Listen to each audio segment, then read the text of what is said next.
Hello, welcome to U Project. The midterm elections 2022 in the United States are approaching. The campaigns are at the final stage. What's happening? How does everything work? I'm Yu, your navigator in this channel. This year's midterm elections are something special and historic. The world is watching. It would affect the U.S. politics.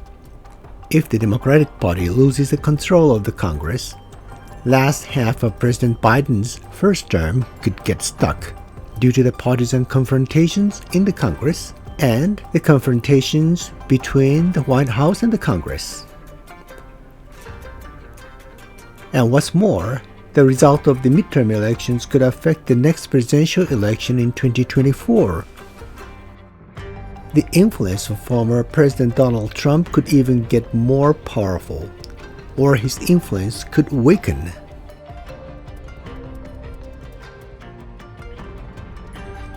The elections are to be held under the situation where, internationally, the war in Ukraine is still going on. North Korea might test its nuclear weapons any time. And China's growing power, both in the international politics and economy, is a threat to the U.S. and its allies and partners. The decision of the U.S. citizens may change the world for the better or worse. In this series of videos, we are going to take a close look at the basics and analysis of this year's midterm elections for a better understanding. Through the videos, you will know what you should know. This year's midterm elections are more important than you may think. So, let's get started.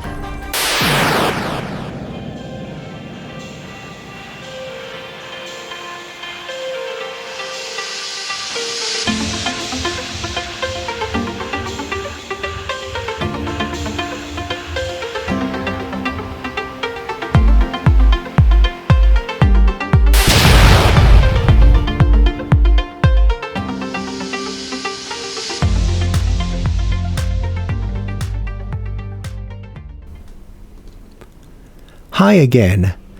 First of all, let us review the very basics of midterm elections. We are going to see these topics today. When is the voting day? What kind of elections are scheduled? How many seats are up for elections? What is the cycle of midterm elections? And the process of the elections.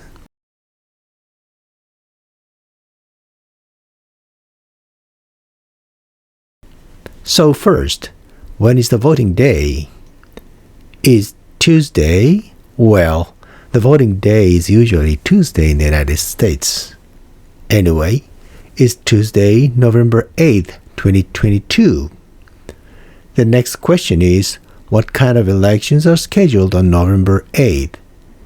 The kind of elections varies from state to state. But in every state, elections for the U.S. Congress will be held. Elections for the members of the House of Representatives and the Senate.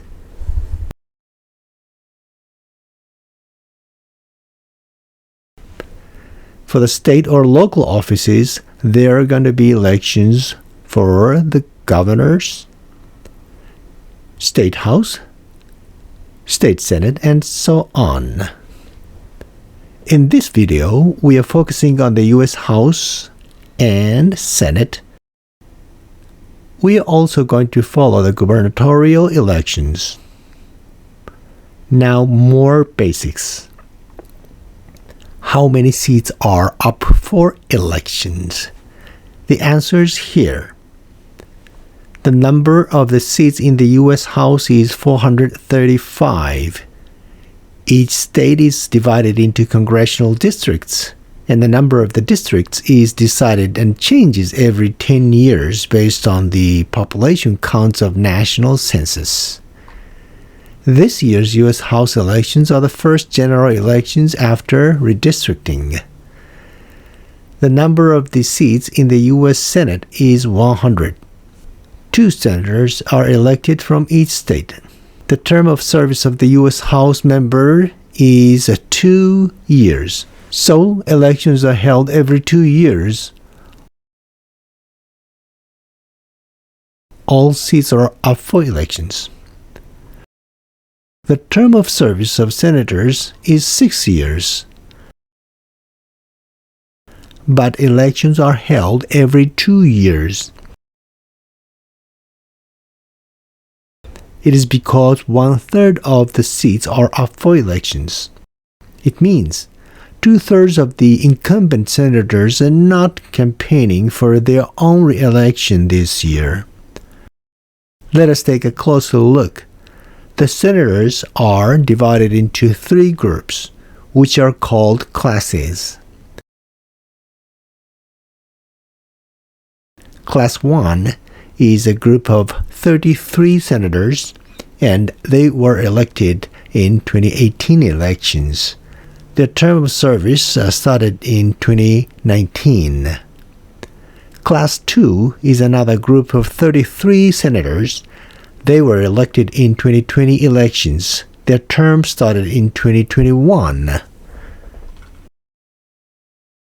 And the 34 senators of Class 3 are to be either re-elected or replaced as a result of this year's midterm elections.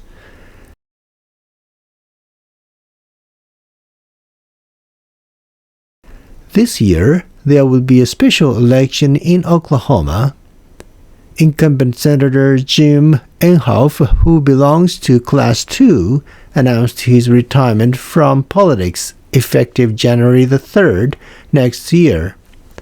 So, in total, 35 seats are contested in this year's U.S. Senate elections. Let me briefly touch upon the cycle of midterm elections. Have you ever thought why it is called midterm? Midterm elections are held every 4 years between presidential elections. So the word midterm means midterm of a president's 4-year term of service.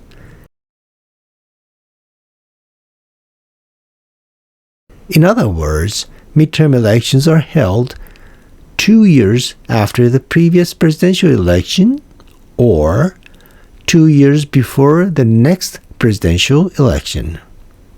Next, let's take a look at the process of elections. As you know, primary elections are held in many of the U.S. elections. This year, primary elections were held between March and September.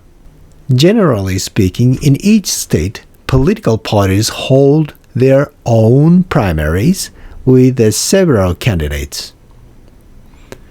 And the winners of the primaries advance to the general elections. And the winners of the general elections will take the office after inauguration. There are several types of primaries. One of them is a closed primary. When you are going to vote in a closed primary, you are required to be a registered party member. Cross-party voting is not accepted. Another type of primary is open primary. In an open primary, you may choose any party. Theoretically, it's possible for a supporter of Party A to vote in Party B's primary. There are also partially open primary and partially closed primary. You may have heard Top 2 primary. In 2004, State of Washington adopted this format and California followed suit. In Top 2 primaries, 2 candidates who receive the most votes advance to the general election. In this case, candidate D and A advance to the general election. Top 2 primary is one of the open primary formats. So, theoretically, it's possible 2 candidates from the same party are on the same ballot in the same general election. As a matter of fact, in 4 congressional districts of California, 2 candidates from Democratic Party have advanced to the general elections.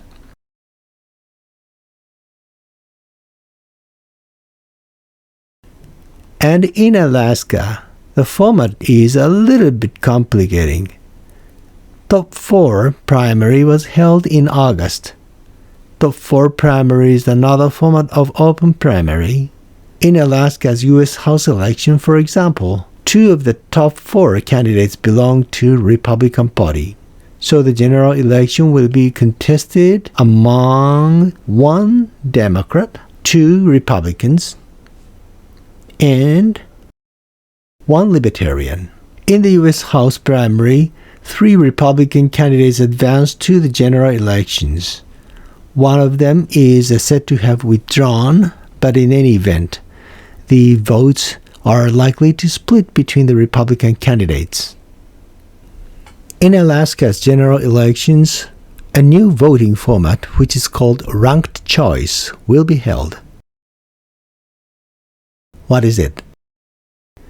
The U.S. Congress elections and state executive and legislative elections will respectively be contested among 4 candidates. Voters do not vote for one candidate, but they rank the candidates in order of preference. In the U.S. House election, as we saw before, 1 Democrat, 2 Republicans, and 1 Libertarian candidates are on the ballot.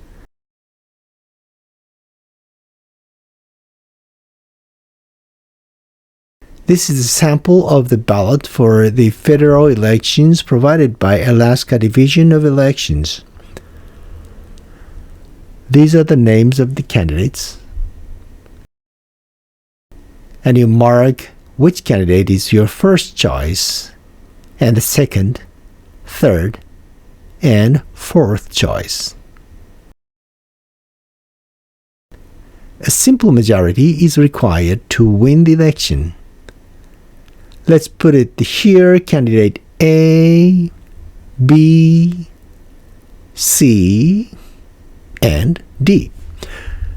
The color doesn't represent any party's symbolic color. The voters rank the candidates in order of their preference: first, second, third, and fourth choice.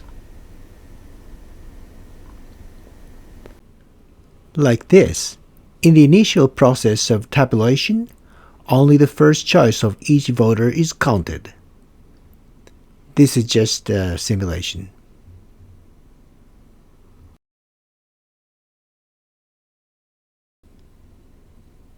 If no candidate wins a simple majority, there would be a second round. In the second round, the candidate who got least votes in the first round would be eliminated. So here, candidate C was eliminated. The number of the votes the other candidates gained would stay the same. And the voices of those who voted for candidate C will still be reflected in the second round using their second preferences. Let's check who voted for candidate C.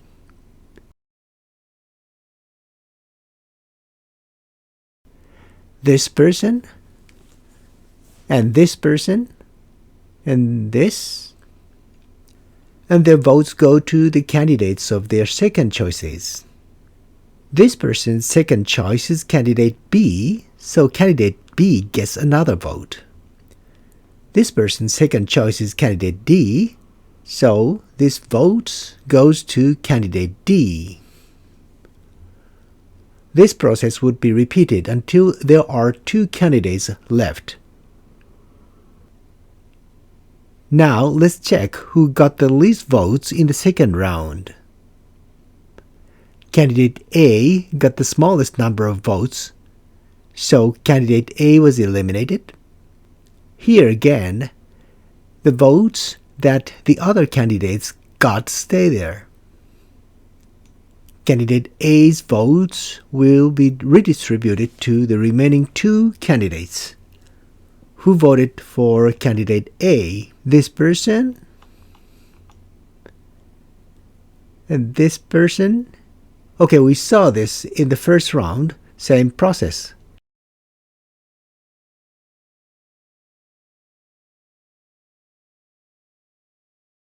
So this person's vote goes to candidate D, and the votes will be redistributed. But here, this person's second choice, candidate C, had already been eliminated. So this voter's third choice, candidate D, will get the vote. And the candidate who gained the most vote is elected. Now, the winner in this simulation is candidate D. Interesting.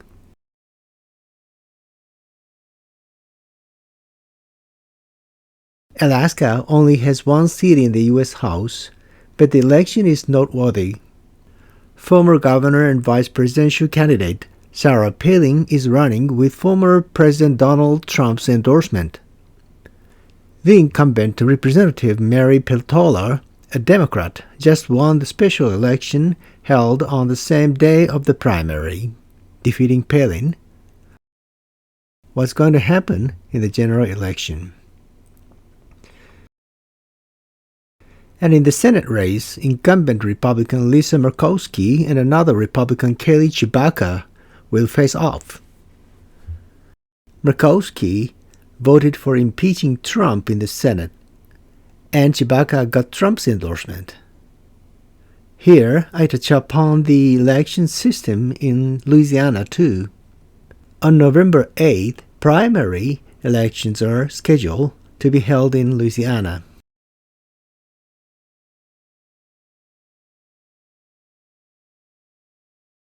If a candidate wins a simple majority, the candidate is elected, and there's no general election.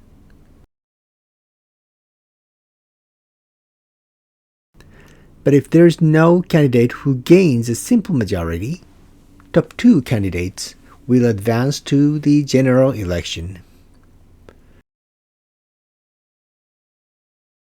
And the candidate who gets the most votes wins the election. You got it? In the next video, we're taking a closer look at the current compositions and party breakdown of the Congress, and how many seats would be necessary for the Democratic Party to keep control of the Congress, and for the Republican Party to regain the majority. So that's all for today. Thank you for viewing this video. I'm Yu. Stay with me and this channel by subscribing. See you again soon. Bye.